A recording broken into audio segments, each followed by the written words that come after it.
There are 4 major personality types that are profiled by the Christian DISC assessment. And each of the 4 types starts with a letter that makes up the acronym DISC. The first type is the D, which is dominant, and this is also known as the choleric type.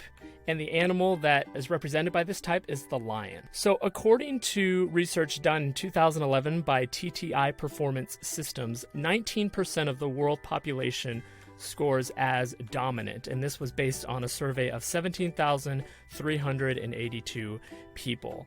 And so the strengths of the dominant type are that these people usually tend to be very excellent leaders. They are very personable. They have excellent skills for socializing. They tend to be optimistic, and they have a very sharp mind. Now, each type has natural strengths, and they also have weaknesses, or what the Christian DISC terms as growth areas. And so some of the growth areas for this type tend to be that they can be prone to anger. They can be tempted to overexert their control. They may use people to attain their own goals. They can be headstrong or stubborn, even unwilling to delegate authority. The next type is the I, which is the influencing type, also known as the sanguine type, and the animal that signifies this type is the otter. According to the same research cited earlier, 32% of the world population is influencing. So what are the strengths of the influencing type? They tend to be very social, entertaining, outgoing, very responsive to the emotional needs of others, and they tend to be very friendly. So what are some of the growth areas? This type can be tempted more with destructive behavior.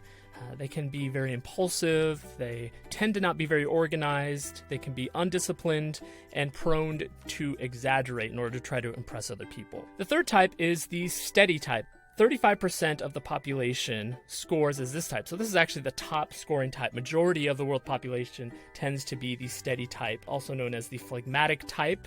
And the animal that signifies this one is the golden retriever. So the strengths of this type are that they tend to be very calm and easygoing. They tend to be peacemakers. They're even-tempered. They're practical, and they tend to be very good under pressure. They can take on a lot of high-pressure environments, whether it's at home or in the workplace. And the growth areas of this type center on the fact that they can be tempted to compromise. They can be tempted to also avoid confrontation out of a desire not to upset other people when they probably should be assertive. They can be unexpressive, they can be hesitant to share their opinion, and that can lead to resentment. Now, the final fourth type is the compliant type, also known as the melancholic type, and the animal that goes with this one is the beaver. So 14% of the world population scores as this type, which actually makes it the most rare of the 4 major types. So the strengths of the compliant type is they tend to be very creative, insightful, intelligent, they make excellent supervisors, they are faithful and self-sacrificing.